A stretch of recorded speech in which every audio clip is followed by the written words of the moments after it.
Okay, today's lesson we're talking about income taxes.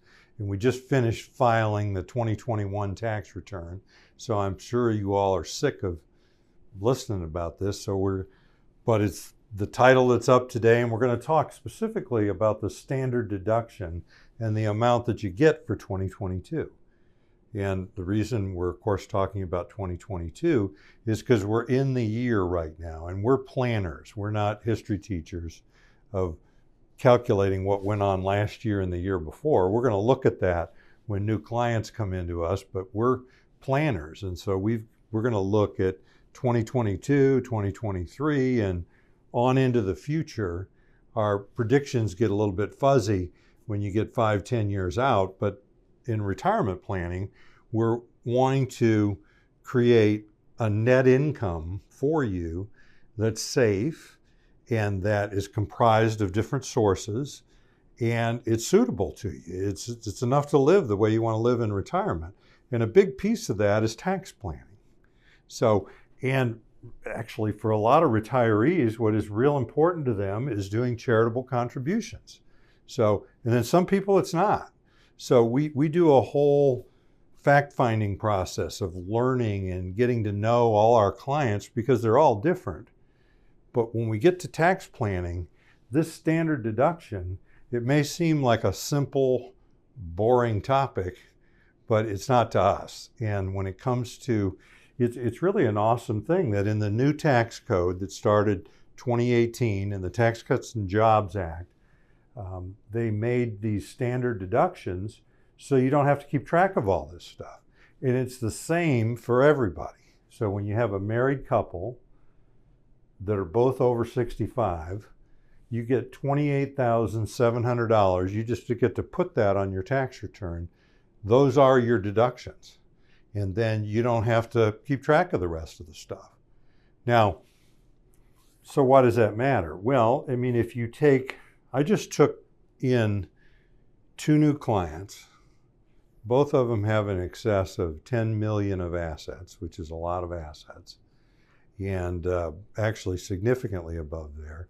And looking over their 2021 tax returns that I did for both of them, couples in their 60s, they took the standard deduction. And actually, I was a little surprised by that because I said, now, wait a minute. So don't you have a bunch of deductions given all the money you have and they don't. And so their homes are paid for, and I guess that makes sense that if people that are well-to-do and even people that aren't so well-to-do, and people like you and people who are most of our audience are, people that are just struggling along, saved a little bit of money, and they got some Social Security checks, and they got an IRA, and they want to figure out how to live from the rest of time. Many of them don't have a home mortgage either because they've just planned it that way and they've just paid it off. Now, some of them do. Some of them have small mortgages. And I'm just bringing up these very wealthy people to prove a point, this is the same for the couple who has, which would be more typical, is that couple people who are over 65 and they've got like, say, $50,000 of Social Security coming in. They got 2 checks, and then they need a little bit more than that to live, and they've got an IRA or a 401k, or they've got some money they haven't paid taxes on yet. Many people these days don't have a pension. They just got that 401k, and perhaps they pull out 20 grand out of the 401k each year. So their income is $70,000. That would be more typical. They get this amount too, okay? And so what's the effect of that? Well, Social Security is only taxed to the extent of your other income, and your other income for these people is $20,000. And you take the $20,000 plus half their Social Security to come up with a formula of the percentage of the Social Security that gets added into the number. It's a little complicated, but bottom line is whatever number they come up with for an income or a taxable income, they get to deduct $28,700 from their federal taxes, and it makes the amount of tax that they owe either nothing or nominal. So that's pretty cool. And it's like you're getting credit for having a home mortgage, for giving a lot of money to charity, and for paying a lot of state and local taxes when you might not be paying a lot of state and local taxes, or certainly not $28,000 worth. So I really want to impress upon people the effect of this. It goes up a little bit every year. And if we have single people 65 and over, which many couples, one of them is going to be a single when the first one passes away. So we prepare people for this, is we need to take advantage of filing as a couple for however many years you have that, because one of you is going to live on as a single taxpayer. But many of the people that just come to us as clients are single. And this number's about half, but it's still $14,250 that you just get to put down, which was mostly comprised of these three things: home mortgage interest, charitable contributions, and state and local taxes. Now, some of the charities, for people that understand this, have suffered a bit, because people are thinking, well, I get the tax deduction without actually giving them the money because I'm claiming this standard deduction. And that's not very good thinking. And hopefully the whole country hasn't switched to that, because that's not the reason you're giving the money to the charity. The reason you're giving the money to the charity is because you support the cause and they need it. The tax deduction is just a benefit, unless you're giving huge amounts. Now, and so when we take these factors, now I want to talk a little bit about medical expenses. Medical expenses, when it really gets down to the bottom line, people haven't really been able to deduct those for years, because there's a threshold. And the threshold for medical expenses is 7.5% of your adjusted gross income. So in other words, if you have medical expenses of less than that, you don't get to deduct them anyhow. And if you've got medical expenses more than that, then they better be a whole lot more than that, because they're going to have to add up along with these other things to more than that or that.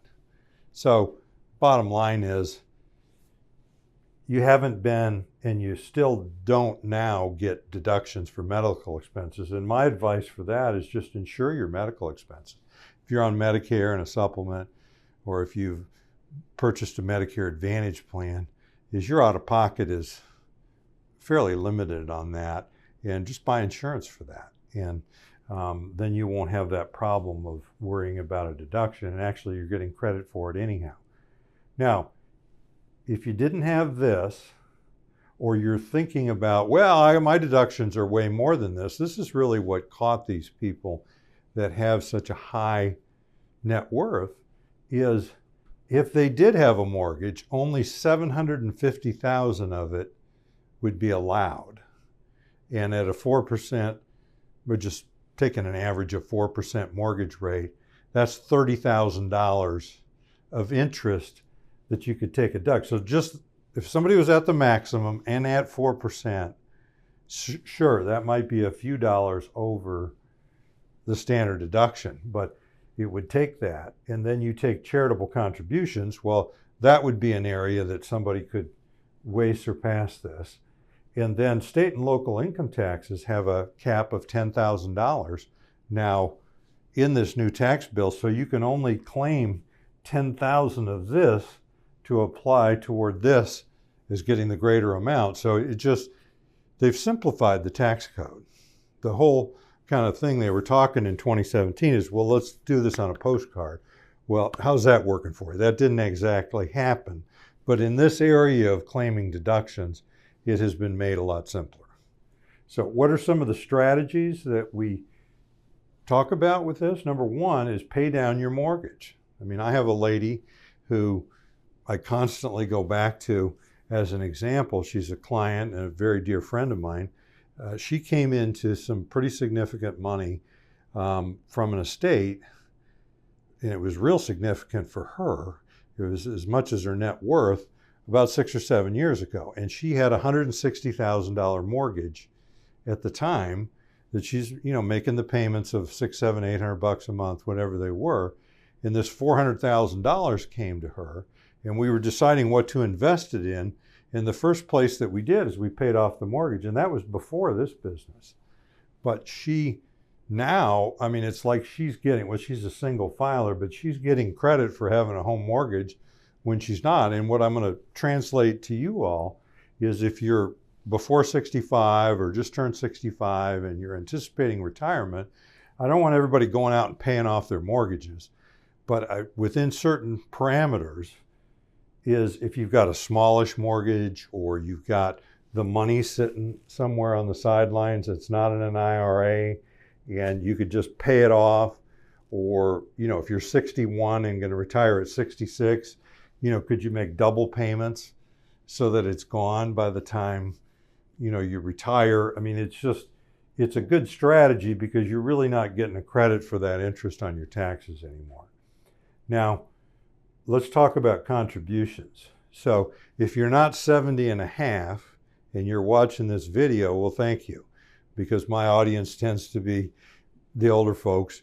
But both of these couples that I was talking to this week have significant estates, as like I said, and they have significant IRAs as well.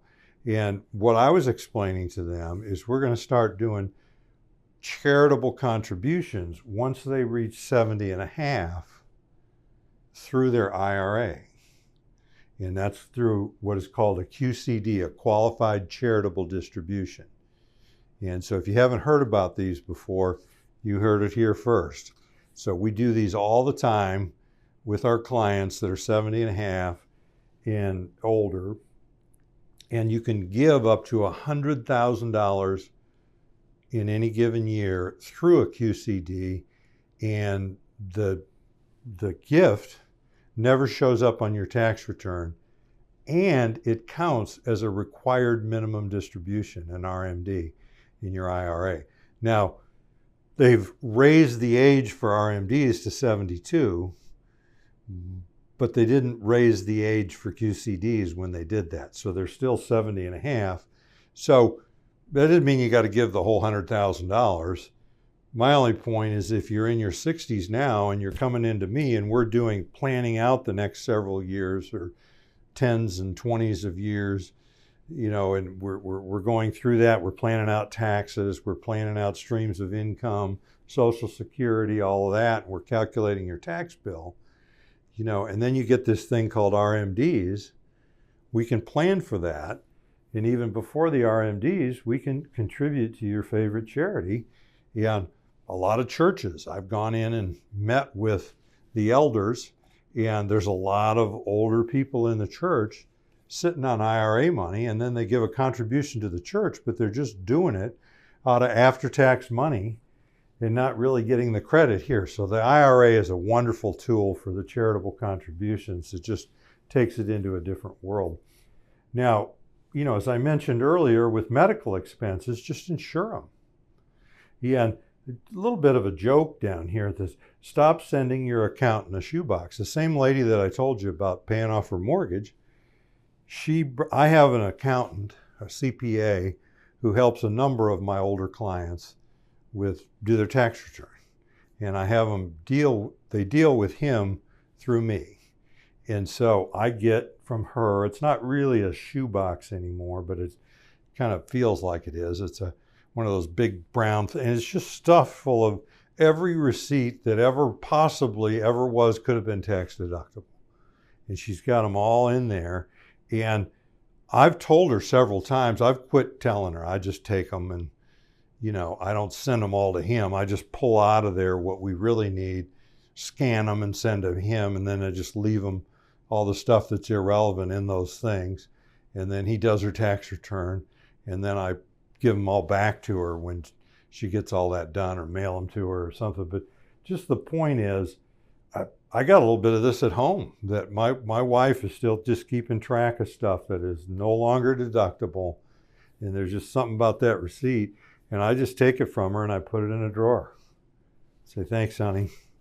You know, and so save yourself some energy. You really don't need to be doing that if you're going to be just claiming this. So I'm Hans Scheil, and I got to tell you something funny. I had a guy tell me this week, very complimentary of the videos, but he said, would you introduce yourself? I mean, I had to watch the whole thing to find out who you are. And I thought, well, okay, I didn't say anything right away, but at the end, I told him that I've gone to speeches for years and I've given speeches for years. And it's just the first 2 minutes of the speech is the guy that runs the meeting or the lady that runs the meeting talking about my accolades or the speakers and just going through the name and all the degrees and all the big important jobs and all the things that I did for humanity.